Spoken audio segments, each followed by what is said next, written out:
오후 2시 시내버스는 사람들로 가득 찼습니다.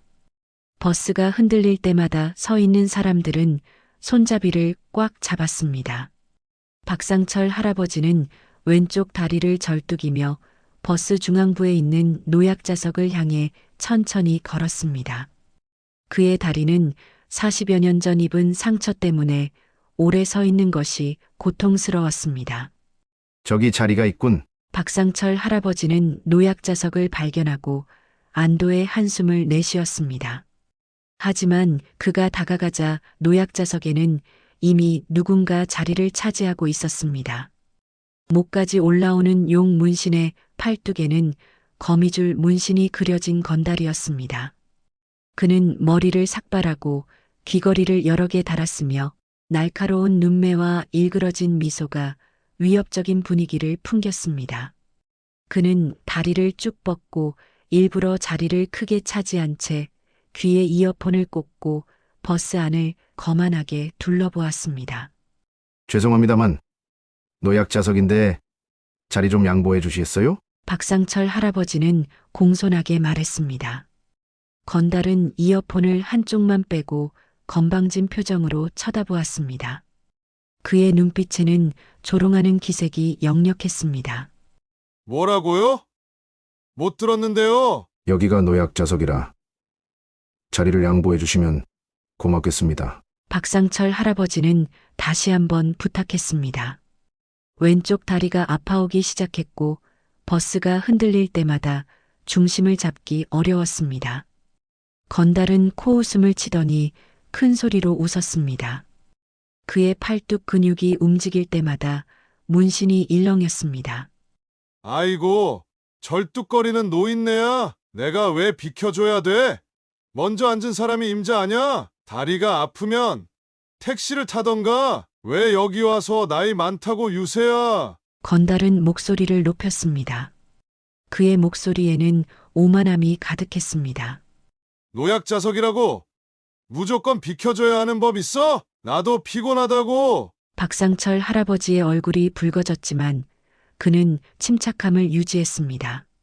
젊은이, 버스에 노약자석이 있는 이유가 있지 않겠나? 나이가 많거나 몸이 불편한 사람들을 위한 배려야. 아, 진짜 귀찮게 하네. 건달은 갑자기 자리에서 일어나 박상철 할아버지 앞에 서서 그의 가슴을 손가락으로 거칠게 밀었습니다. 무게중심이 불안정했던 박상철 할아버지는 뒤로 비틀거리며 넘어질 뻔했습니다. 절뚝거리는 거 가지고 특별 대우 받으려고? 그냥 다른 데 가서 서 있어. 이 노인네야. 아님 집에서 나오질 말던가. 다시 한번 건달은 박상철 할아버지의 어깨를 밀었고 이번에는 박상철 할아버지가 옆에 있던 승객에게 부딪혔습니다. 승객들은 불안한 기색으로 더 멀리 물러났고 아무도 나서서 말리지 않았습니다. 버스 기사도 그만하세요 라고 작게 이야기할 뿐 별 다른 말을 하지 않았습니다. 건달의 위협적인 외모와 행동 때문에 다들 개입하기를 꺼렸습니다. 이봐, 젊은이. 아무리 그래도 왜 폭력을 쓰는가? 그만하게. 박상철 할아버지는 자신의 옷깃을 정리하며 말했지만 그의 목소리는 떨리고 있었습니다. 폭력? 내가 언제 폭력을 썼어? 그냥 살짝 밀었을 뿐인데 노인네가 서 있을 힘도 없으면 집에나 있지. 왜 나와서 사람 귀찮게 해? 건달은 다시 한번 팔을 들어 올렸고 박상철 할아버지는 본능적으로 몸을 움츠렸습니다. 건달은 그 모습을 보고 더 크게 웃었습니다. 봐봐. 제대로 서 있지도 못하면서 얼마나 더 절뚝거릴 거야? 버스 안은 불편한 침묵으로 가득 찼습니다. 승객들은 모두 상황을 알면서도 모른 척했습니다. 박상철 할아버지는 무력감을 느끼며 창밖을 바라보았습니다. 그의 왼쪽 다리는 이제 더 심하게 아파왔고 건달의 밀침으로 인해 오래된 상처가 다시 욱신거렸습니다. 바로 그때 버스 문이 열리고 한 노인이 탑승했습니다. 한지훈 할아버지였습니다. 그는 허리를 꼿꼿이 세우고 걸어 들어오며 버스 안의 상황을 빠르게 파악했습니다. 박상철 할아버지가 건달에게 밀려 비틀거리는 모습이 그의 시야에 들어왔습니다. 한지훈 할아버지는 어떤 망설임도 없이 그들에게 다가갔습니다. 그의 걸음걸이는 나이에 비해 놀라울 정도로 안정적이었고 눈빛은 날카로웠습니다. 젊은이, 노인을 공경하는 법을 모르나? 한지훈 할아버지의 목소리는 조용했지만 버스 안에 울려 퍼졌습니다. 그 목소리에는 어떤 위험이 담겨 있었습니다. 건달은 순간 당황했지만 곧 비웃음을 지었습니다. 뭐야? 또 다른 할아버지가 왔네. 두 분이서 짝짝꿍하게? 노인정에 가서 놀지 왜 여기서 설쳐? 건달은 이번에는 한지훈 할아버지를 향해 팔을 뻗었습니다. 그의 의도는 분명했습니다. 한지훈 할아버지도 밀어버리려는 것이었습니다. 그러나 건달의 손이 한지훈 할아버지의 가슴에 닿기도 전에 기적과도 같은 일이 벌어졌습니다. 한지훈 할아버지의 손이 마치 뱀처럼 빠르게 움직였습니다. 그는 건달의 손목을 붙잡아 엄지와 검지로 정확히 앞점을 눌렀습니다. 건달의 얼굴이 순간 일그러졌습니다. 흑! 한지훈 할아버지는 건달의 손목을 그대로 살짝 비틀었습니다. 그 작은 동작만으로 건달은 마치 땅에 못이라도 박힌 듯 무릎을 꿇었습니다. 그의 얼굴은 고통으로 일그러졌고 오만했던 눈빛은 순식간에 공포로 바뀌었습니다. 아, 이거 놔요. 제발. 한지훈 할아버지는 여전히 평온한 표정이었습니다. 마치 손자에게 훈계하듯 조용한 목소리로 말했습니다. 노인을 공경하지 않는 것도 모자라 폭력까지 쓰나? 자네 부모님께 제대로 교육받지 못했군. 건달의 친구 둘이 뒤쪽 좌석에서 벌떡 일어났습니다. 그들 역시 문신과 피어싱으로 가득한 몸을 한 건달들이었습니다. 첫 번째 건달이 주먹을 쥐고 한지훈 할아버지를 향해 달려들었습니다. 이 망할 영감탱이가! 그의 주먹이 한지훈 할아버지의 얼굴을 향해 날아왔습니다. 버스 안의 승객들은 숨을 들이켰습니다. 그러나 한지훈 할아버지는 마치 느린 영화를 보듯 주먹을 피했습니다. 그리고 그대로 건달의 팔을 타고 올라가 손바닥으로 그의 팔꿈치 안쪽을 가볍게 쳤습니다. 탁 소리와 함께 건달의 팔이 굳어버렸습니다. 아! 팔이 안 움직여! 건달은 자신의 오른팔이 마비된 것을 보고 비명을 질렀습니다. 한지훈 할아버지는 그의 겨드랑이 밑을 정확히 찌르고 그대로 몸을 틀어 건달을 버스 의자 위로 밀어버렸습니다. 건달은 의자에 고꾸라지며 더 이상 일어나지 못했습니다. 세 번째 건달이 뒤에서 허리춤에 뭔가를 꺼내려 했습니다. 위험한 물건인 듯 했습니다. 그러나 한지훈 할아버지는 이미 알고 있었다는 듯이 뒤돌아보지도 않고 손을 뻗었습니다.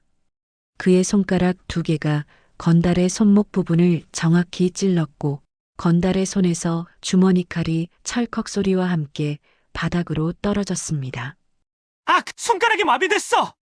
한지훈 할아버지는 그대로 휙 몸을 돌려 건달의 바지 허리춤을 잡아 위로 당겼습니다.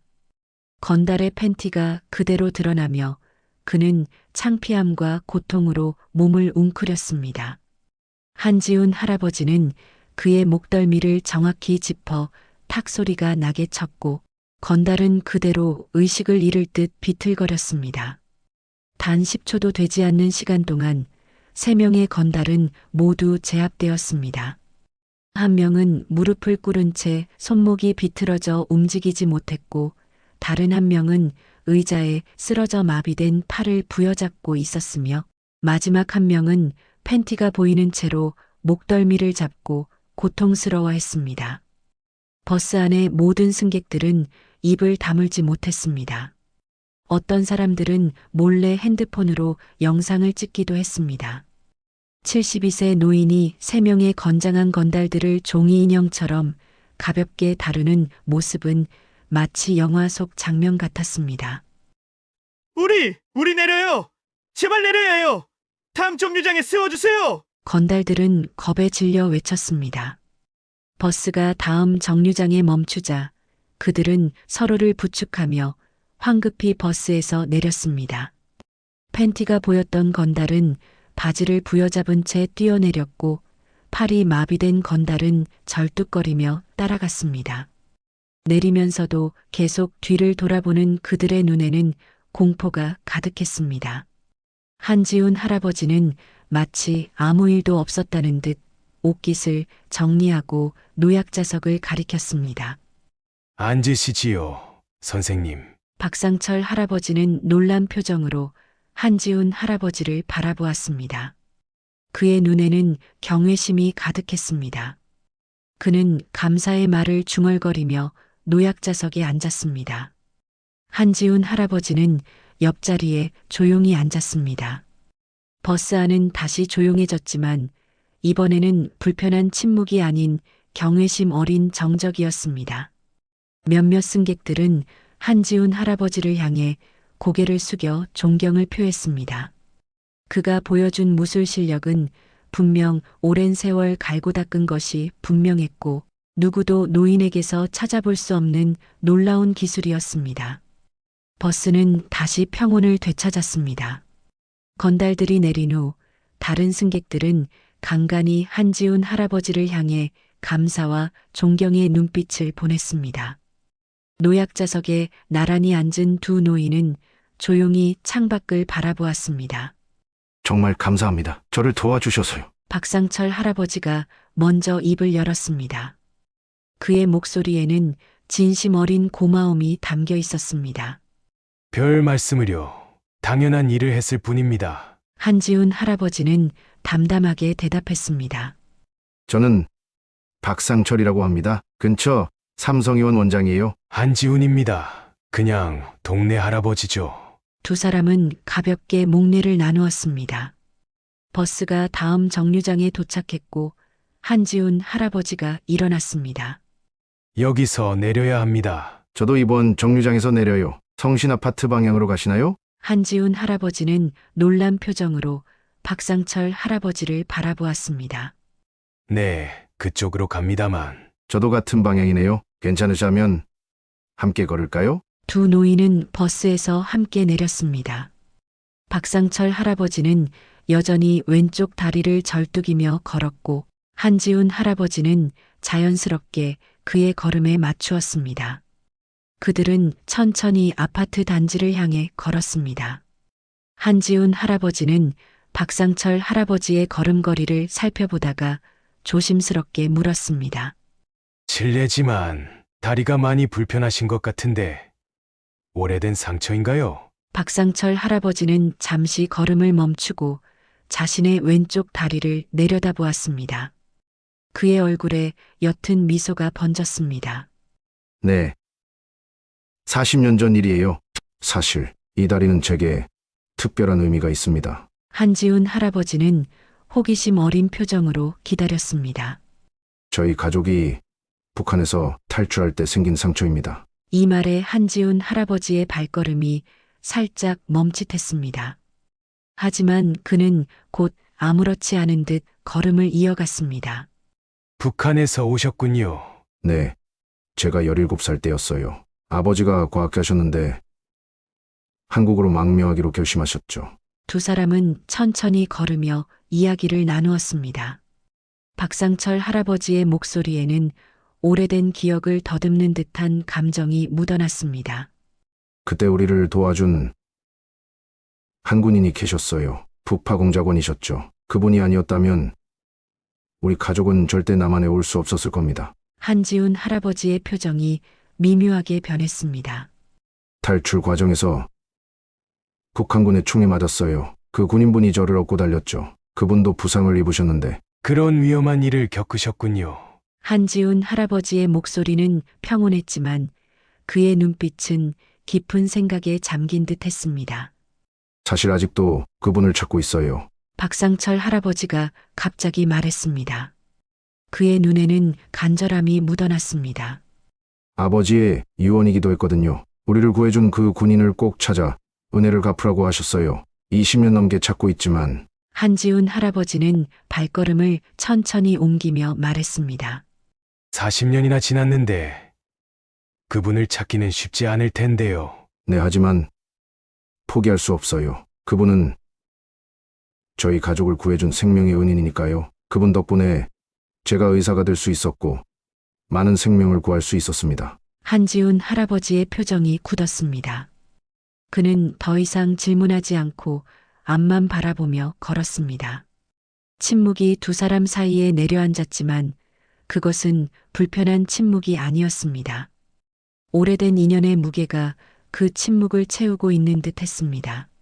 그나저나 무술을 배우신 건가요? 아까 보고 깜짝 놀랐습니다. 아니요, 그냥 젊었을 때 잠깐 배웠던 게 몸에 남아있는 것 같습니다. 그렇군요. 아, 저기 찻집이 있는데 혹시 차 한잔 하실래요? 제가 오늘 도움받은 것에 대한 감사의 표시로 대접하고 싶습니다. 박상철 할아버지의 제안에 한지훈 할아버지는 잠시 고민하더니 고개를 끄덕였습니다.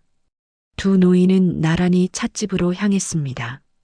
그날의 만남 이후 한지훈 할아버지와 박상철 할아버지는 자주 마주치게 되었습니다. 우연히도 두 사람은 비슷한 시간에 같은 버스를 타고 있었습니다. 매일 오후 3시 버스에서 만난 두 노인은 이제 버스에서 내려 함께 걸으며 대화를 나누는 것이 일상이 되었습니다. 오늘도 딱 시간 맞춰 오셨네요. 한 선생. 박상철 할아버지가 반갑게 인사했습니다. 한지훈 할아버지는 미소를 지으며 고개를 끄덕였습니다. 버스 시간이 정확해서 좋습니다. 두 사람은 평소처럼 버스에 나란히 앉았습니다. 이제는 승객들도 그들을 알아보기 시작했습니다. 특히 한지훈 할아버지의 무술 실력이 소문이 나면서 버스 안에서는 더 이상 노약자석 문제로 시비가 붙지 않았습니다. 그날은 버스가 평소보다 붐볐습니다. 버스 TV에서는 뉴스가 나오고 있었습니다. 오늘 국회에서는 북파공작원 명예 회복 법안이 논의될 예정입니다. 이 법안이 통과되면 국가를 위해 목숨을 걸었지만 오랫동안 인정받지 못했던 북파공작원들의 활동이 공식 기록으로 남게 됩니다. 한지훈 할아버지는 뉴스를 보고 잠시 생각에 잠겼습니다. 그의 눈빛에 묘한 감정이 스쳤지만 곧 평온한 표정으로 돌아왔습니다. 요즘 세상이 참 좋아졌군요. 예전에는 말도 못 꺼내던 이야기들이 이제는 뉴스로도 나오니까 말이에요. 한지훈 할아버지가 조용히 말했습니다. 네, 맞아요. 그분들도 이제 인정받을 때가 됐죠. 박상철 할아버지가 대답했습니다. 그의 표정이 갑자기 진지해졌습니다.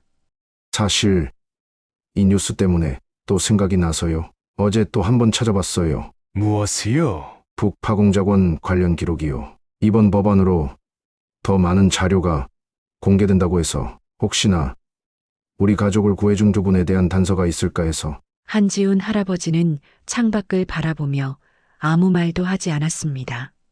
아버지께서 돌아가시기 전 제게 유언으로 남기셨어요. 우리 가족을 구해준 그 군인을 꼭 찾아 은혜를 갚으라고요. 이제 이 이야기는 한지훈 할아버지에게 익숙한 것이 되었습니다. 매번 만날 때마다 박상철 할아버지는 빠짐없이 북한 탈출 이야기와 은인을 찾는 이야기를 했습니다. 그날 밤을 잊을 수 없어요. 추격자들의 총성, 강을 건너는 순간의 공포. 그 군인분이 아니었다면 우리 가족은 모두 죽었을 겁니다. 박상철 할아버지의 눈에는 깊은 감사함이 담겨 있었습니다. 그렇군요. 한지훈 할아버지는 짧게 대답했습니다. 그의 얼굴에는 아무런 감정도 드러나지 않았지만 가슴속에서는 오래된 기억이 물결처럼 일렁였습니다. 갑자기 버스 안에 소란이 일었습니다. 앞쪽에서 젊은 여자가 노인에게 큰 소리로 화를 내고 있었습니다. 이봐요. 내 가방에 손대지 마세요. 도둑이에요. 젊은 여자가 한 노인을 손가락으로 가리키며 소리쳤습니다. 노인은 당황한 표정으로 손사래를 쳤습니다. 아니, 내가 언제 가방에 손을 댔단 겁니까? 넘어질 뻔해서 손잡이를 잡으려던 것뿐인데. 버스 안의 사람들이 모두 그쪽을 바라보았습니다. 한지훈 할아버지와 박상철 할아버지도 상황을 지켜보았습니다. 한 선생님, 저희가 가서 말려야 하지 않을까요? 박상철 할아버지가 걱정스럽게 물었습니다. 아니, 곧 해결될 겁니다. 지금 운전기사가 상황을 보고 있으니 한지훈 할아버지는 침착하게 말했습니다. 그의 예상대로 버스 기사가 마이크를 통해 말했습니다. 뒤쪽 승객분, 진정하시고 자리에 앉아주세요. CCTV가 모든 것을 녹화하고 있습니다. 젊은 여자는 잠시 주저하더니 자리에 앉았습니다. 노인은 당혹스러운 표정으로 다른 곳으로 자리를 옮겼습니다. 세상이 점점 각박해지는 것 같아요. 예전에는 이런 일이 드물었는데 박상철 할아버지가 한숨을 내쉬었습니다. 사람의 마음은 시대가 바뀌어도 크게 다르지 않습니다. 다만 표현하는 방식이 달라질 뿐이죠. 한지훈 할아버지의 말에는 오랜 세월의 지혜가 묻어났습니다. 그래서 더 감사해요. 그 군인분이 저희를 구해주신 것이 단순한 임무가 아니라 인간적인 선택이었다고 생각하거든요. 한지훈 할아버지는 갑자기 불편한 기색을 보이며 화제를 돌렸습니다. 오늘 날씨가 참 좋네요. 저기 공원에 꽃들이 피기 시작했군요. 박상철 할아버지는 한지훈 할아버지가 항상 이렇게 북한 탈출 이야기가 나올 때마다 화제를 돌리는 것을 눈치챘습니다. 처음에는 단순히 불편한 주제라고 생각했지만 이제는 그 반응이 단순한 불편함 이상의 무언가가 있다고 느꼈습니다. 네. 그러네요. 한 선생님, 혹시 제 이야기가 불편하신가요? 매번 제가 북한 이야기를 꺼내면 화제를 돌리시는 것 같아서요. 한지훈 할아버지는 잠시 침묵했습니다. 그의 눈빛이 깊어졌습니다. 불편하다기보다는 그런 이야기를 들으면 옛날 생각이 나서요. 제가 젊었을 때 비슷한 일을 겪은 친구가 있었거든요. 정말요? 혹시 그 친구분이? 아니, 그 친구는 이제 세상에 없습니다. 오래전에 떠났어요. 버스가 천천히 정류장에 도착했습니다. 두 노인은 함께 내려 평소처럼 나란히 걸었습니다. 한지훈 할아버지는 자신의 비밀을 계속 간직한 채 걸음을 옮겼습니다. 그의 마음속에는 언젠가는 진실을 말해야 할지도 모른다는 생각이 스쳤지만 아직은 때가 아니라고 느꼈습니다. 가을이 깊어가던 어느 날 오후 버스에서 내린 두 노인은 평소와 같이 함께 걸었습니다. 낙엽이 바스락거리는 길을 따라 천천히 걸으며 그들은 일상적인 대화를 나누었습니다. 한 선생님, 오늘 저녁 시간 괜찮으세요? 박상철 할아버지가 갑자기 물었습니다. 네, 저녁이요? 한지훈 할아버지는 의아한 표정으로 물었습니다. 네. 제 집에서 간단히 저녁 식사라도 하시면 어떨까 해서요. 매일 같은 버스를 타고 이야기는 많이 나눴지만 제대로 대접한 적이 없어서. 한지훈 할아버지는 잠시 망설였습니다. 그는 지나치게 개인적인 만남을 피해왔습니다. 하지만 몇 달 동안 함께 버스를 타며 정이 들었고 박상철 할아버지의 따뜻한 제안을 거절하기 어려웠습니다. 그럼 감사히 초대에 응하겠습니다. 잘 됐네요. 제 집이 바로 저 아파트예요. 걸어서 5분이면 됩니다. 두 사람은 성신 아파트 단지로 향했습니다. 가을 햇살이 따스하게 내리쬐는 오후 그들은 여유롭게 걸으며 이런저런 이야기를 나누었습니다.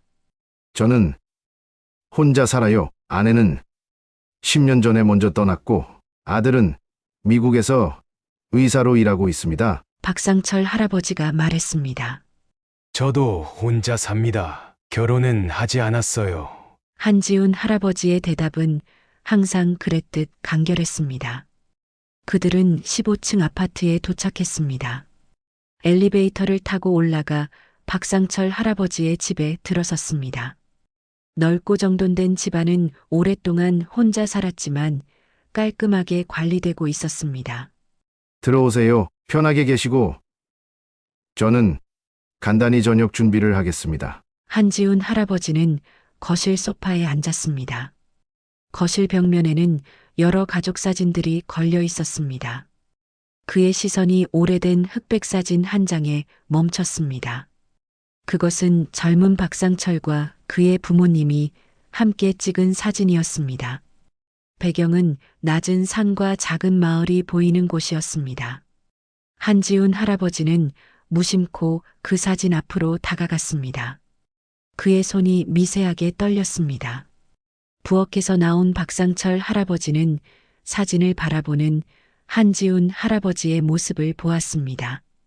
아, 저 사진에 관심이 있으신가요? 개성 근처 마을이군요. 한지훈 할아버지는 생각에 잠긴 채 무심코 말했습니다. 그 순간 깨달았습니다. 자신이 큰 실수를 했다는 것을. 박상철 할아버지의 얼굴이 굳어졌습니다. 그는 천천히 다가와 한지훈 할아버지의 옆에 섰습니다. 어떻게 이 마을을 아세요? 그의 목소리는 떨리고 있었습니다. 이곳은 우리가 탈출한 마을입니다. 타지는 탈출 직전에 찍은 마지막 가족 사진이고요. 한지훈 할아버지는 침을 삼켰습니다. 그는 급히 변명을 생각해냈습니다.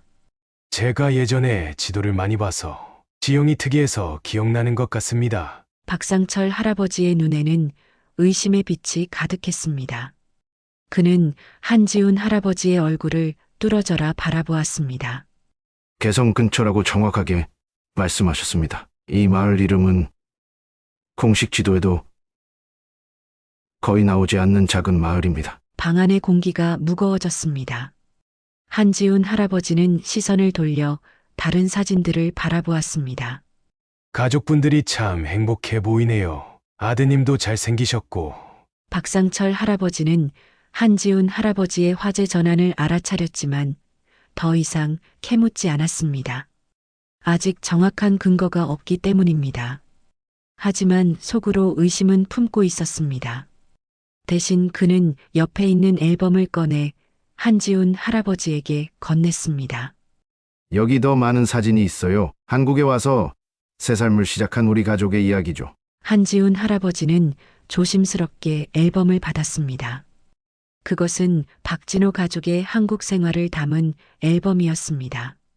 어린 박상철이 의대 졸업식에서 찍은 사진, 박진호가 연구실에서 일하는 모습, 가족여행 사진들.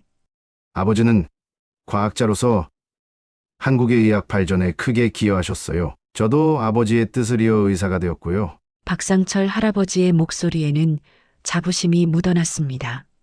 대단하십니다. 새로운 나라에서 그렇게 성공하시다니. 한지훈 할아버지의 목소리는 조용했지만 그 안에는 깊은 감동이 담겨 있었습니다. 그 모든 것이 우리를 구해주신 그분 덕분이에요. 그래서 그분을 꼭 찾고 싶은 거예요. 박상철 할아버지가 한지훈 할아버지의 눈을 똑바로 바라보며 말했습니다. 그의 눈빛은 단호했습니다. 한 선생님, 정말로 그냥 지도를 보고 저 마을을 아신 건가요? 한지훈 할아버지는 잠시 침묵했습니다. 그의 마음속에서는 진실을 말할지 말지 갈등이 일었습니다. 네.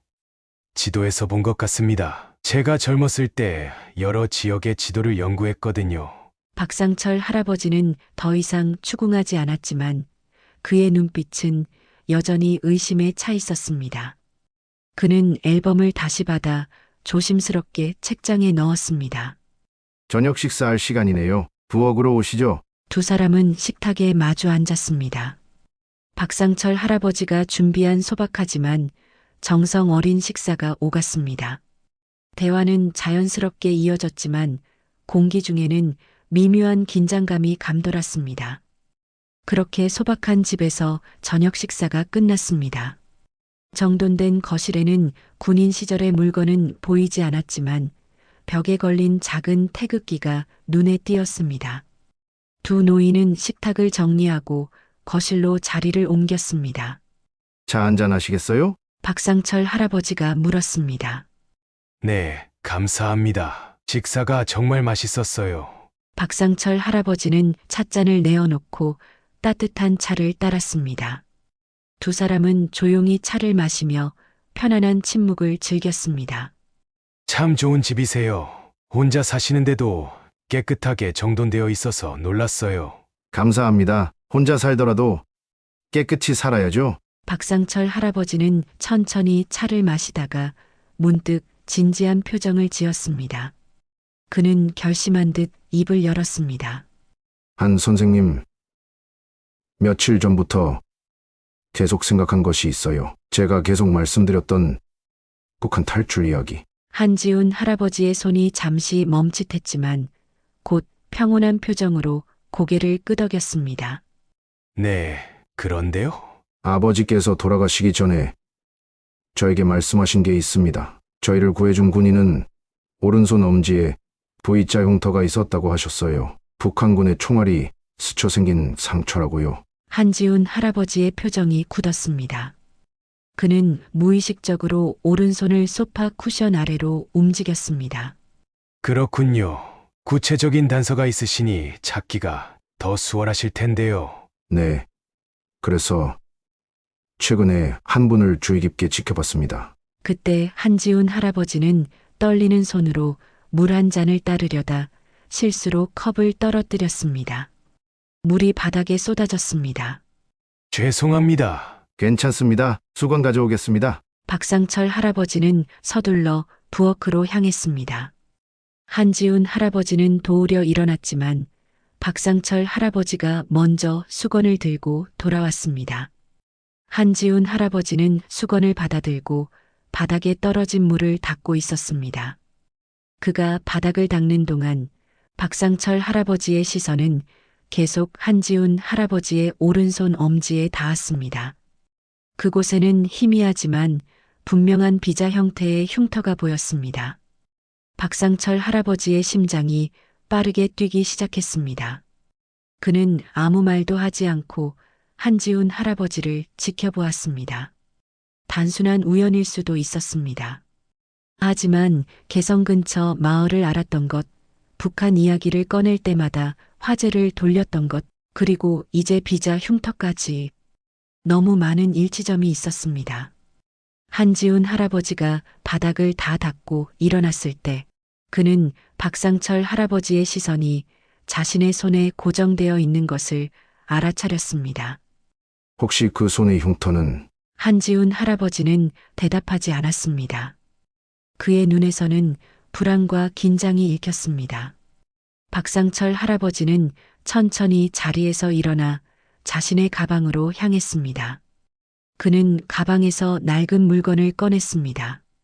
녹슨 군번줄이었습니다. 저는 항상 이 군번줄을 간직해왔습니다. 이 군번줄은 북한을 탈출할 때 그 군인분께서 제 상처를 묶어주기 위해 사용하셨죠. 그는 군번줄을 한지훈 할아버지 앞에 내려놓았습니다. 군번줄에는 83601이라는 번호가 희미하게 새겨져 있었습니다. 한지훈 할아버지의 얼굴이 창백해졌습니다. 그의 손이 미세하게 떨리기 시작했고 눈에는 복잡한 감정이 교차했습니다. 그는 군번줄을 응시하며 한참 동안 아무 말도 하지 않았습니다. 저는 확신이 필요합니다. 한 선생님, 박상철 할아버지가 조용히 말했습니다. 그의 목소리에는 40년 동안의 기다림이 담겨 있었습니다. 개성 근처 마을을 아시는 것, V자, 흉터, 그리고 이제 이 군번줄을 쳐다보는 한 선생님의 눈빛까지 우연이라기엔 너무 많은 일치점이 있습니다. 박상철 할아버지는 절뚝이며 한 걸음 더 다가갔습니다. 그는 자신의 왼쪽 다리를 가리켰습니다. 아시겠지만 제가 이렇게 다리가 아픈 이유는 북한을 탈출할 때 총을 맞았기 때문입니다. 하지만 그 용감한 군인이 없었다면 저는 이렇게 살아있을 수조차 없죠. 아니, 저희 가족 모두가 이 세상 사람이 아니었죠. 그분은 본인도 총상을 입어가면서도 저희 가족을 목숨 걸고 구해주셨습니다. 한지훈 할아버지의 눈에서 눈물이 맺혔습니다. 오래된 기억이 홍수처럼 밀려오는 것을 느꼈습니다. 박상철 할아버지도 눈물을 흘리면서 말했습니다. 선생님이 우리 가족을 구해주신 그 북파공작원이 맞으시오? 한지훈 할아버지는 천천히 고개를 끄덕였습니다. 더 이상 부정할 수 없었습니다. 네, 40년 동안 비밀로 해왔던 일입니다. 그의 목소리는 떨렸고 눈에서는 눈물이 흘러내렸습니다. 40년 동안 가슴에 묻어두었던 비밀이 마침내 밝혀지는 순간이었습니다. 왜 그동안 말씀해 주시지 않았어요?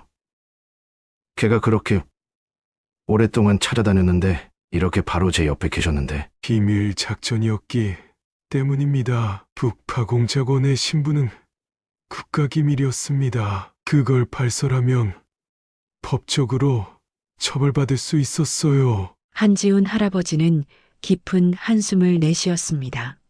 그뿐만이 아닙니다. 제 손에는 피가 묻어 있습니다. 임무 수행 중 많은 사람들의 목숨을 앗아갔습니다. 그 기억들은 제 영혼을 무겁게 짓누르고 있었어요. 제가 한 일이 과연 올바른 것이었는지 항상 의문이 들었습니다. 그는 떨리는 손으로 군번줄을 집어들었습니다.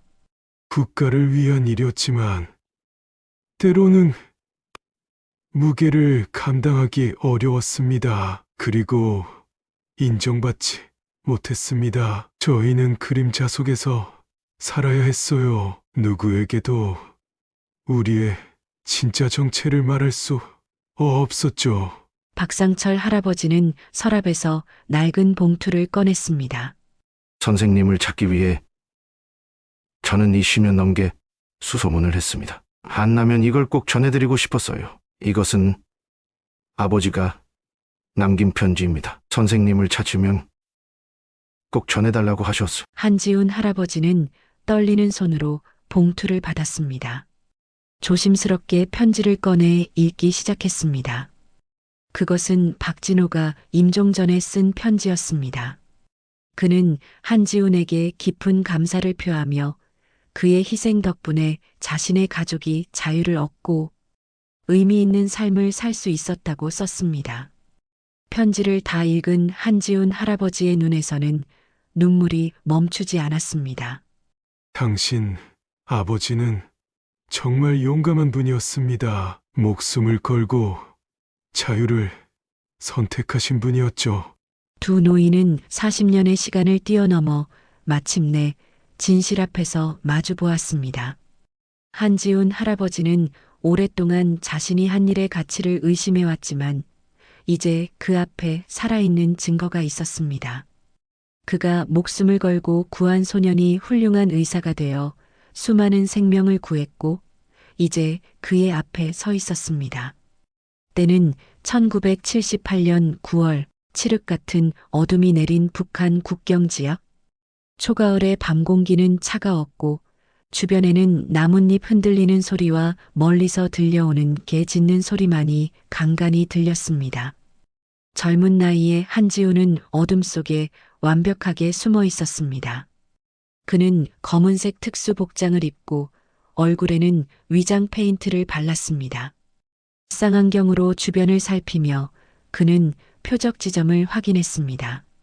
개성에서 북쪽으로 20km 떨어진 작은 마을, 국경과 가까운 이 장소는 임무를 수행하기에 최적의 장소였지만 그만큼 위험했습니다.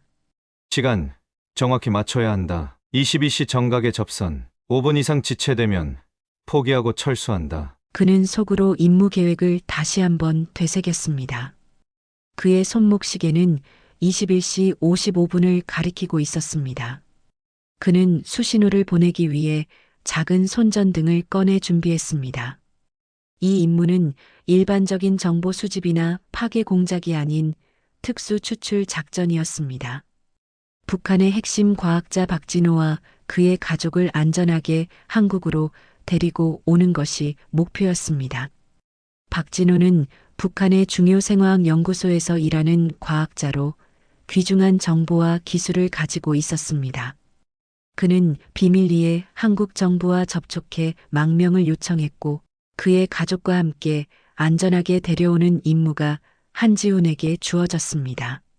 정확히 22시, 그는 약속된 장소에서 깜빡임 신호를 3번 보냈습니다. 잠시 후 어둠 속에서 약한 응답 신호가 돌아왔습니다. 그는 조심스럽게 접근했습니다. 숲속 작은 오두막 앞에 3명의 인물이 긴장된 모습으로 서 있었습니다. 중년의 남자, 그의 아내로 보이는 여성, 그리고 10대 중반으로 되어 보이는 소년. 그들은 작은 가방만을 들고 있었고 얼굴에는 공포와 긴장감이 역력했습니다. 한지우는 조심스럽게 다가가며 약속된 암호를 속삭였습니다. 가을비가 내리면 강물은 불어납니다. 중년 남성이 떨리는 목소리로 응답했습니다. 그러나 소나무는 결코 휘어지지 않습니다. 정확한 응답. 한지우는 안도의 숨을 내쉬었습니다. 박진호 선생님이시죠? 저는 여러분을 안전하게 모실 겁니다. 저를 믿고 따라와 주세요. 박진호는 급히 고개를 끄덕였습니다.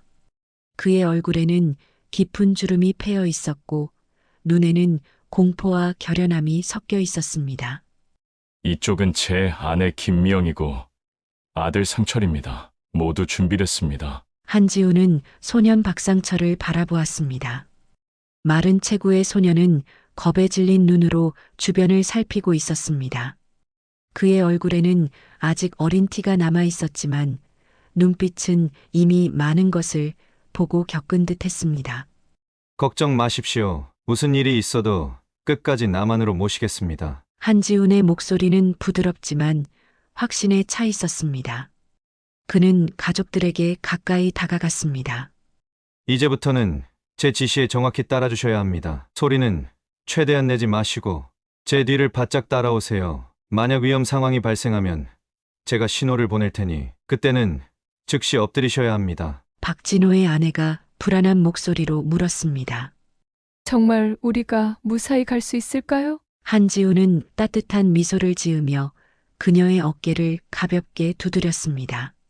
걱정 마세요. 제가 목숨을 걸고 여러분을 지킬 겁니다. 우리는 반드시 성공할 겁니다. 그의 단호한 말에 가족들의 긴장이 조금 풀렸습니다.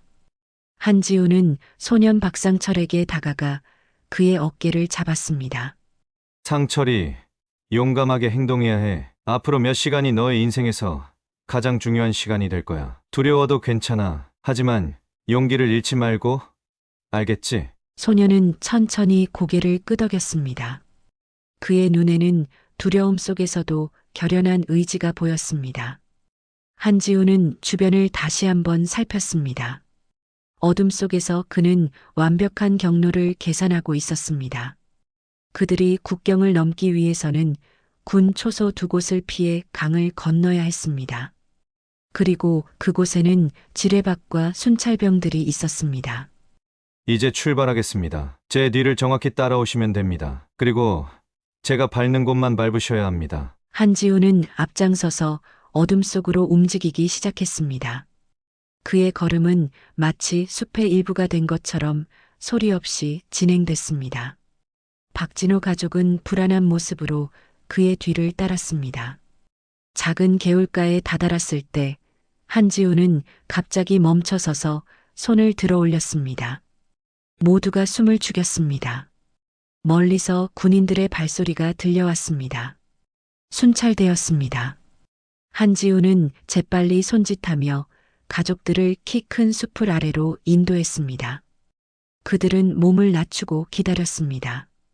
박상철의 심장은 마치 밖으로 튀어나올 것처럼 격렬하게 뛰었습니다. 그의 어머니는 떨리는 손으로 아들의 손을 꼭 잡았습니다. 순찰대의 발소리가 점점 가까워졌다가 다시 멀어졌습니다. 한지우는 5분을 더 기다린 후 조심스럽게 자리에서 일어났습니다. 이제 갑시다. 앞으로 2km 더 가면 강이 나옵니다. 그곳이 가장 위험한 구간입니다. 그들은 다시 움직이기 시작했습니다. 한지우는 마치 밤의 포식자처럼 소리 없이 숲을 통과했고 가족들은 최대한 그의 움직임을 모방하려 노력했습니다. 때로는 멈춰서서 주변을 살피고 때로는 빠르게 달리며 그들은 한 걸음씩 자유를 향해 나아갔습니다. 달빛이 숲 사이로 비쳐 그들의 길을 희미하게 밝혔습니다.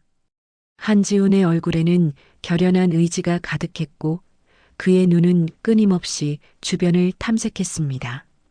그는 이 임무가 얼마나 중요한지 알고 있었습니다. 한 과학자의 망명이 아니라 한 가족의 운명이 그의 손에 달려 있었습니다. 조금만 더 가면 됩니다. 용기를 잃지 마세요. 한지훈의 조용한 격려가 어둠 속에서 그들에게 힘을 주었습니다. 어둠 속에서 조용히 움직이던 한지훈과 박진호 가족은 강가에 도착했습니다. 강폭은 그리 넓지 않았지만 초가을의 차가운 물살이 거세게 흐르고 있었습니다. 달빛이 강물 위에 은빛길을 만들어냈습니다. 여기가 가장 위험한 구간입니다. 강을 건너면 접선 요원이 남쪽에서 우리를 기다리고 있을 겁니다. 한지훈은 조용히 설명했습니다. 그는 작은 방수 가방에서 로프를 꺼냈습니다. 박 선생님, 이 로프로 서로를 연결하겠습니다. 물살이 샌이 떨어지지 않도록 조심해야 합니다. 그는 로프를 박진호의 허리에 묶고 그의 아내, 아들 순으로 연결했습니다. 마지막으로 자신의 허리에도 로프를 단단히 묶었습니다. 제가 먼저 물에 들어가겠습니다. 강바닥 상태를 확인한 후 신호를 보내면 따라오세요. 한지훈이 조심스럽게 물에 발을 담그려는 순간 갑자기 숲에서 빛이 번쩍였습니다. 강 건너편에서 탐조등이 그들을 향해 비춰지고 있었습니다. 한지훈은 순간적으로 가족들을 강둑 아래로 밀어 넣었습니다. 바로 그때 총성이 밤 공기를 갈랐습니다. 북한군이 사격을 시작한 것입니다. 한지훈은 자신의 권총을 꺼내 대응 사격을 시작했습니다. 그는 탐조등을 향해 두 발을 쏘았고 불빛이 사라졌습니다. 하지만 이미 북한군들은 그들의 위치를 파악한 상태였습니다. 강을 건너야 합니다. 지금이 유일한 기회예요. 그들이 강으로 뛰어들려는 순간 또다시 총성이 울렸습니다. 박진호가 갑자기 비명을 질렀습니다. 그의 오른쪽 어깨에 총알이 박힌 것이었습니다. 아버지! 박상철이 달려갔지만 또 다른 총알이 그의 왼쪽 다리를 스쳤습니다. 날카로운 통증에 소녀는 쓰러졌습니다. 한지훈은 재빨리 두 사람에게 달려갔습니다. 상황이 급격히 악화되고 있었습니다. 그는 빠르게 주변을 살폈습니다. 북한군들이 강을 건너오고 있었고 시간이 얼마 남지 않았습니다. 박 선생님, 일어나실 수 있겠습니까? 박진호는 고통스러운 표정으로 고개를 끄덕였습니다. 그의 아내가 남편을 부축했습니다. 상철이는 제가 데리고 가겠습니다. 한지훈은 박상철을 등에 업었습니다. 소년의 다리에서는 피가 흘러내리고 있었습니다. 그는 재빨리 자신의 군번줄을 풀어 박상철의 발목에 묶어주었습니다. 괜찮으니까 걱정 마, 상철아. 나를 믿어. 강을 건너는 동안 최대한 움직이지 말고 있어. 그들은 서둘러 강물로 뛰어들었습니다. 찬물이 그들의 몸을 덮쳤고 한지훈은 한 손으로 로프를 잡아당기며 가족들을 이끌었습니다. 그의 다른 손은 박상철을 단단히 부축하고 있었습니다. 조금만 더. 저기가 남쪽입니다. 강 중간쯤 왔을 때 또다시 총성이 울렸습니다. 물보라가 사방으로 튀었고 한지훈은 오른손에 날카로운 통증을 느꼈습니다. 총알이 그의 오른손 엄지를 관통한 것입니다. 피가 물에 번졌지만 그는 멈추지 않았습니다. 괜찮아요. 계속 가세요. 그들은 필사적으로 헤엄쳤습니다. 한지훈의 강한 의지가 그들을 이끌었고 마침내 남쪽 강둑에 도달했습니다. 그들이 강을 빠져나오는 순간 북한군의 총성은 더욱 거세졌습니다. 숲으로! 빨리! 한지훈은 여전히 박상철을 업은 채 앞장서서 달렸습니다. 그의 오른손 엄지에서는 피가 계속 흘러내렸고 비자 형태의 깊은 상처가 생겼습니다. 그리고 이후 그는 또 한 발의 총상을 입었습니다. 하지만 그는 고통을 무시하고 계속 전진했습니다. 숲속으로 깊이 들어가자 총성이 점차 멀어졌습니다. 그들은 잠시 숨을 고르기 위해 멈췄습니다. 박진호는 창백한 얼굴로 어깨를 부여잡고 있었고 그의 아내는 불안한 눈빛으로 주변을 살폈습니다. 이제 어떻게 하죠? 한지우는 자신의 상처를 천으로 감싸며 대답했습니다. 접선 지점까지 2km 더 가야 합니다. 그곳에 우리 요원들이 대기하고 있을 겁니다. 그들은 다시 움직이기 시작했습니다. 한지우는 여전히 박상철을 업고 있었고 박진호와 그의 아내는 서로를 부축하며 뒤를 따랐습니다. 달빛이 숲 사이로 비쳐 그들의 길을 희미하게 밝혔습니다. 그러나 운명은 그들에게 또 다른 시험을 준비하고 있었습니다. 갑자기 머리 위로 헬리콥터 소리가 들려왔습니다. 북한군의 추격이 본격화된 것입니다. 이대로는 모두가 위험합니다. 한지우는 결단을 내렸습니다. 그는 주머니에서 작은 지도를 꺼냈습니다. 이 지도를 따라가세요. 앞으로 1km 지점에 우리 요원들이 있을 겁니다. 암호는 가을비가 내리면 강물은 불어납니다입니다. 당신은요? 박진호의 아내가 불안하게 물었습니다.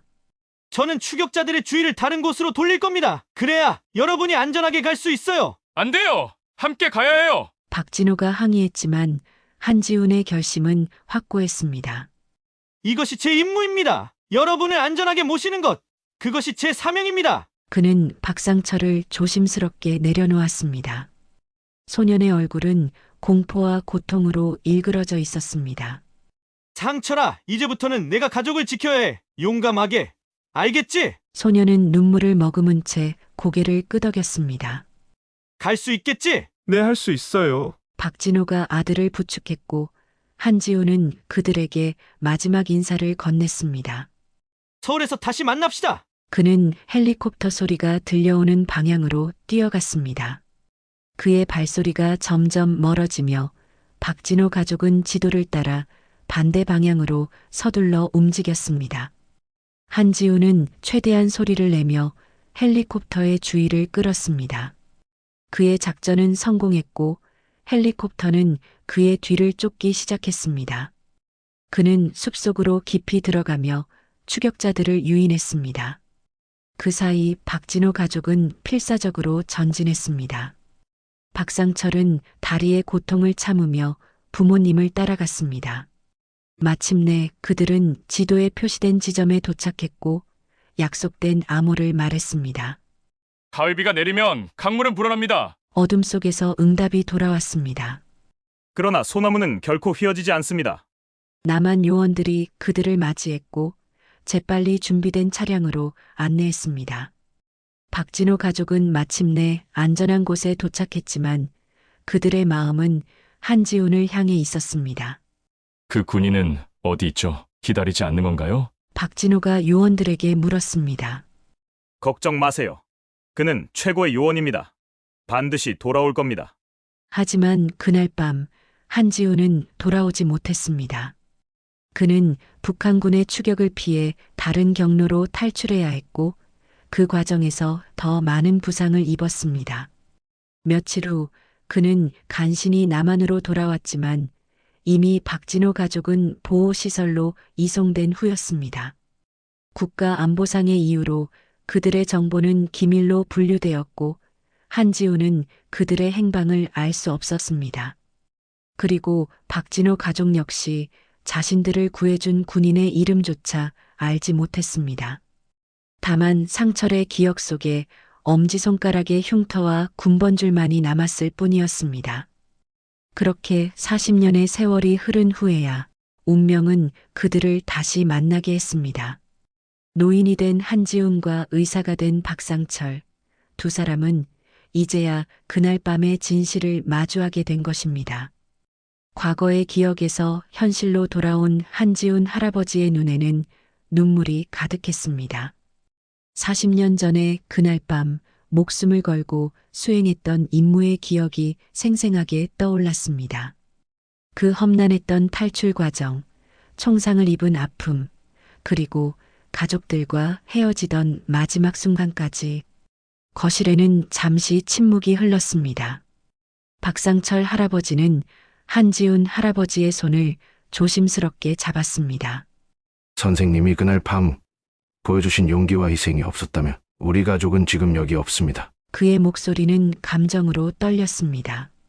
선생님 덕분에 저는 한국에서 의사가 되어 수천 명의 생명을 구했습니다. 아버지는 이것이 선생님의 은혜를 조금이나마 갚는 길이라고 하셨어요. 한 사람의 희생으로 수천 명의 생명이 구원받았다는 사실을 꼭 알려달라고 하셨습니다. 한지훈 할아버지의 눈에서 눈물이 흘러내렸습니다. 그는 오랜 세월 동안 자신의 행동이 과연 가치 있었는지 의문을 품어왔습니다. 국가를 위해 목숨을 걸었지만 공식적으로 인정받지 못했고 자신의 희생이 실제로 어떤 결과를 가져왔는지 알 수 없었습니다. 저는 알지 못했습니다. 임무를 마친 후 여러분의 행방을 알 수 없었어요. 국가보안상 모든 정보가 기밀로 분류되었고 저는 그저 다음 임무로 넘어갔을 뿐이었습니다. 그의 목소리에는 오랜 세월의 무게가 실려 있었습니다. 많은 밤을 든 눈으로 보냈습니다. 제가 한 일이 과연 옳았는지, 그 모든 희생이 가치 있었는지, 북파공작원으로서 우리는 그림자 속에서 살아야 했고 우리의 공적은 역사에 기록되지 않았어요. 박상철 할아버지는 천천히 일어나 자신의 왼쪽 다리를 가리켰습니다. 그는 의도적으로 더 명확하게 절뚝거리며 걸었습니다. 이게 한 선생님이 했던 일이 옳았다는 증거입니다. 매일 아침 이 다리를 볼 때마다 저는 그날 밤의 기억과 한 군인의 희생을 떠올렸습니다. 그는 한지훈 할아버지 앞에 무릎을 꿇었습니다. 제가 의사가 된 것은 우연이 아닙니다. 그 기억이 저를 의사로 만들었고 그렇게 저는 수많은 생명을 구했습니다. 그렇기 때문에 한 선생님이 하신 일은 정당하고 옳은 일입니다. 한지훈 할아버지의 손이 떨렸습니다. 그는 믿기지 않는 표정으로 박상철 할아버지를 바라보았습니다. 그는 더 이상 숨기지 않을 생각으로 말했습니다. 상철아, 잘 지냈니? 고맙다.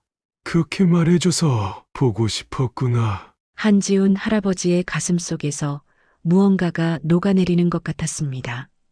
40년 동안 그를 짓눌러왔던 의문과 자책의 무게가 조금씩 가벼워지는 느낌이었습니다.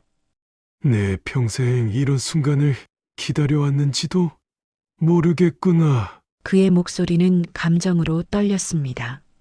북파공작원으로서 우리는 언제나 임무만 중요했지. 그 결과를 보는 경우는 거의 없었어. 많은 동료들이 돌아오지 못했고 돌아온 이들도 제대로 인정받지 못했지. 한지훈 할아버지는 깊은 숨을 내쉬었습니다.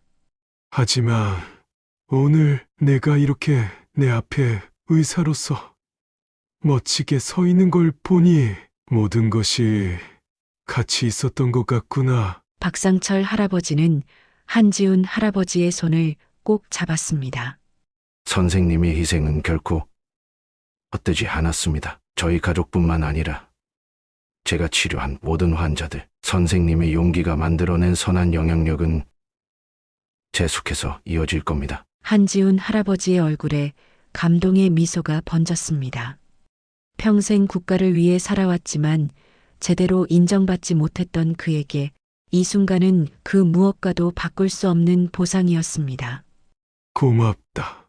상철아, 내가 이렇게 훌륭한 사람으로 자란 것을 보니 내 인생이 의미 있었던 것 같구나. 두 노인은 40년의 세월을 뛰어넘어 마침내 서로를 껴안았습니다. 그들의 눈에는 감동의 눈물이 가득했습니다. 한지훈 할아버지는 처음으로 자신의 희생이 헛되지 않았음을 깨달았고 오랜 세월 그를 짓눌러왔던 무게가 조금씩 가벼워지는 것을 느꼈습니다. 서로의 존재를 확인한 그날 이후로 한지훈 할아버지와 박상철 할아버지는 더욱 가까워졌습니다. 매일 같은 버스를 타고 함께 시간을 보내며 40년의 공백을 메우기 위해 많은 이야기를 나누었습니다. 한지훈 할아버지는 자신의 북파 공작원 시절 이야기를 조금씩 들려주었고, 박상철 할아버지는 의사로서의 삶과 가족의 역사를 들려주었습니다. 가을이 깊어가는 어느 날 오후 두 사람은 평소처럼 공원을 산책하고 있었습니다. 갑자기 한지훈 할아버지가 걸음을 멈추고 가슴을 움켜쥐었습니다. 괜찮으세요, 한 선생님? 박상철 할아버지가 걱정스럽게 물었습니다.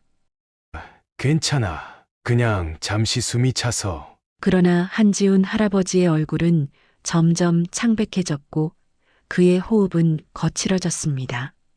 그리고 갑자기 그는 벤치에 기대다가 그대로 쓰러졌습니다. 한 선생님! 선생님! 박상철 할아버지는 재빨리 한지훈 할아버지의 맥박을 확인했습니다. 맥박은 느리고 불규칙했습니다. 의사로서의 본능이 즉시 발동되었습니다. 그는 주변의 행인에게 도움을 요청하며 119에 전화를 걸었습니다. 한 남성이 갑자기 의식을 잃었습니다. 맥박이 불규칙하고 호흡이 불안정합니다. 빨리 와주세요. 구급차가 도착할 때까지 박상철 할아버지는 한지훈 할아버지 곁을 지키며 기본적인 응급 처치를 했습니다. 그의 손은 떨렸지만 평생 환자를 진료해온 의사로서의 침착함을 유지했습니다. 버텨요. 선생님, 제발 버텨요. 구급차가 도착했고 한지훈 할아버지는 재빨리 병원으로 이송되었습니다. 박상철 할아버지도 함께 탑승했습니다. 그는 응급 의료진에게 한지훈 할아버지의 과거 병력에 대해 설명했습니다. 40년 전에 총상을 입었습니다. 오른쪽 어깨와 가슴 부였어요. 당시에 일부 파편이 제거되지 않았을 가능성이 있습니다. 저는 삼성의원 원장입니다. 근처에 제 병원이 있습니다. 그쪽으로 가주세요. 병원에 도착한 후 한지훈 할아버지는 즉시 검사실로 이송되었습니다. 박상철 할아버지는 응급실 의사들과 상의했고 CT 스캔 결과는 충격적이었습니다. 40년 전 한지훈 할아버지의 가슴에 남아있던 총알 파편이 이동하여 주요 혈관 근처에 위치해 있었습니다. 파편이 조금만 더 이동하면 대동맥을 손상시킬 수 있는 위험한 상황이었습니다. 즉시 수술이 필요합니다. 수석 외과 의사가 말했습니다. 파편을 제거하지 않으면 생명이 위험합니다. 하지만 수술 자체도 상당히 위험한 시술입니다. 파편의 위치가 매우 위험해요. 박상철 할아버지는 CT 스캔 화면을 자세히 살펴보았습니다. 비록 그는 노년에 은퇴한 의사였지만 평생 유능한 외과 의사로 일해온 경험이 있었습니다. 제가 수술을 맡겠습니다. 그의 말에 의료진들이 놀란 표정을 지었습니다. 원장님, 괜찮으실까요? 네, 이분은 제 은인입니다. 40년 전 이분이 저희 가족의 목숨을 구해주셨어요. 그때 입은 상처의 파편이 지금 그분의 목숨을 위협하고 있습니다. 제가 직접 수술을 집도하겠습니다. 그의 목소리에는 확고한 결심이 담겨 있었습니다. 병원 의료진들은 박상철 할아버지의 명성을 알고 있었고 그의 요청을 수락했습니다. 수술실을 준비하겠습니다. 박 선생님, 필요한 것이 있으시면 말씀해 주세요. 수술 준비가 진행되는 동안 박상철 할아버지는 마취된 한지훈 할아버지의 병상 곁에 앉았습니다. 그는 한지훈 할아버지의 손을 꼭 잡았습니다. 40년 전 선생님은 저를 얻고 온몸으로 총알을 막아주셨습니다. 이제 제가 선생님의 생명을 구할 차례입니다. 수술실이 준비되었고 한지훈 할아버지는 수술대로 이송되었습니다. 박상철 할아버지는 수술복으로 갈아입고 철저히 손을 씻었습니다. 그의 나이에도 불구하고 그의 손은 놀라울 정도로 안정적이었습니다. 수십 년간의 경험이 그의 손끝에 응축되어 있었습니다. 수술을 시작하겠습니다. 수술은 5시간 동안 계속되었습니다. 파편의 위치가 매우 위험했기 때문에 극도의 주의가 필요했습니다. 박상철 할아버지의 이마에서는 땀이 흘러내렸지만 그의 손은 정확하고 안정적이었습니다. 그는 모든 기술과 경험을 동원하여 한지훈 할아버지의 가슴에서 파편을 제거하기 위해 집중했습니다. 마침내 그는 40년 전 한지훈 할아버지의 가슴에 박힌 총알 파편을 성공적으로 제거했습니다. 작은 금속 조각이 수술실 접시 위에 놓였을 때 모든 의료진들은 안도의 한숨을 내쉬었습니다. 놀라운 수술이었습니다. 박 선생님. 젊은 외과 의사가 경외심을 담아 말했습니다. 박상철 할아버지는 겸손하게 고개를 끄덕였습니다. 그의 눈에는 눈물이 고여 있었습니다. 수술 후 한지훈 할아버지는 중환자실로 이송되었습니다. 첫 24시간이 가장 중요했습니다. 박상철 할아버지는 그의 병상을 떠나지 않고 지켰습니다. 그는 간호사들에게 자신이 개인적으로 환자를 돌보겠다고 고집했습니다. 밤새도록 박상철 할아버지는 한지훈 할아버지의 활력 징후를 확인하며 그의 손을 잡고 있었습니다. 가끔씩 그는 한지훈 할아버지에게 말을 걸었습니다. 선생님, 이제 괜찮아요. 그 파편은 더 이상 선생님을 위협하지 않아요. 40년 전의 상처가 이제야 완전히 치유되었습니다. 다음 날 아침 한지훈 할아버지의 눈이 천천히 떠졌습니다. 그는 혼란스러운 표정으로 주변을 살폈고 곧 박상철 할아버지를 발견했습니다. 상철이 그의 목소리는 약했지만 또렷했습니다. 네, 선생님. 제가 여기 있어요. 박상철 할아버지가 미소를 지으며 대답했습니다. 무슨 일이 있었지? 선생님이 쓰러지셨습니다. 40년 전 충상의 파편이 이동해서 생명이 위험했습니다. 하지만 이제 괜찮아요. 제가 직접 수술했고 성공적이었습니다. 한지훈 할아버지의 눈이 커졌습니다. 내가 나를 수술했다고? 네, 선생님. 40년 전 선생님은 제 목숨을 구해주셨고 오늘 저는 선생님의 목숨을 구할 수 있었습니다. 한지훈 할아버지의 눈에 눈물이 맺혔습니다. 그는 천천히 손을 뻗어 박상철 할아버지의 손을 잡았습니다. 고맙다. 상철아, 내가 그렇게 훌륭한 의사가 되었다니 정말 자랑스럽구나. 박상철 할아버지는 한지훈 할아버지의 손을 꼭 쥐었습니다. 선생님 덕분입니다. 선생님이 저희 가족을 구해주셨기에 걔가 의사가 될 수 있었어요. 이게 바로 인연이죠. 한지훈 할아버지는 따뜻한 미소를 지었습니다. 그의 가슴에서는 40년 동안 그를 괴롭혀왔던 파편이 사라졌고 그의 마음에서도 오랜 무게가 사라진 것 같았습니다. 그의 희생이 헛되지 않았다는 확신과 함께 지금 그는 자신이 구한 소년의 손에 의해 다시 한번 삶을 얻게 된 것입니다. 창밖으로 밝은 가을 햇살이 비쳐들었고 두 노인의 얼굴을 따스하게 비추었습니다. 과거의 상처와 고통을 넘어 그들은 이제 새로운 인연의 시작점에 서 있었습니다.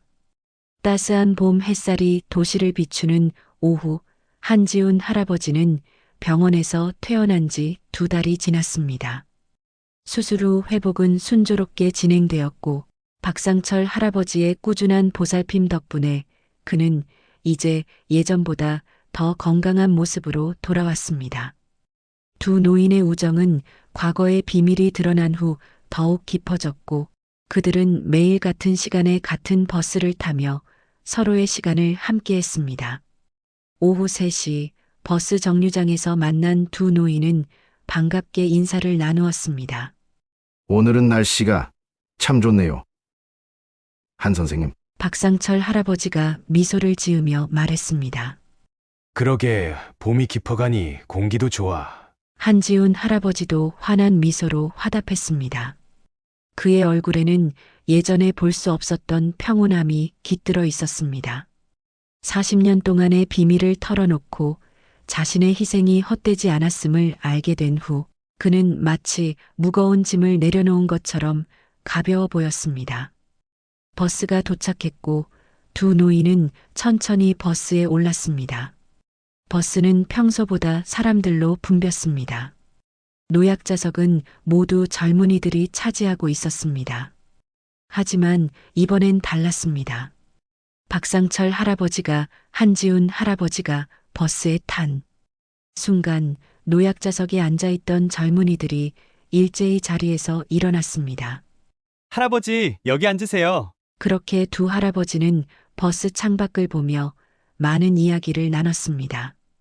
버스에서 내린 두 노인은 천천히 공원을 향해 걸었습니다.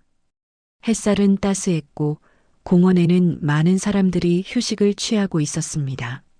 한 선생님, 생각해보면 정말 신기한 인연이죠. 40년 전 그 탈출에서 시작해서 이제는 매일 같은 버스를 타고 함께 거리를 걷고 박상철 할아버지의 말에 한지훈 할아버지는 고개를 끄덕였습니다. 인연이란 참 묘한 거야. 때로는 우리가 생각지도 못한 방식으로 이어지지. 그들은 공원 벤치에 앉아 평화로운 시간을 보냈습니다. 멀리서 아이들이 뛰어노는 모습, 연인들이 산책하는 모습, 가족들이 함께 웃는 모습, 그 모든 평화로운 일상이 그들에게는 감사하게 느껴졌습니다. 가끔 생각해요. 선생님이 그날 밤 저희를 구해주지 않았다면 이런 평화로운 일상은 없었을 거라고요. 박상철 할아버지가 말했습니다. 나도 생각한다. 내가 나를 수술해주지 않았다면 지금 이 순간도 없었을 거라고. 두 사람은 서로를 바라보며 웃었습니다. 그들의 웃음에는 깊은 이해와 존경, 그리고 우정이 담겨 있었습니다. 오후에 햇살이 서서히 기울기 시작했고 그들은 다시 걷기 시작했습니다. 두 노인은 석양을 배경으로 천천히 걸었습니다. 그들의 발걸음은 느렸지만 확신에 차 있었고 그들이 걸어온 길은 깊은 인연과 의미로 가득했습니다.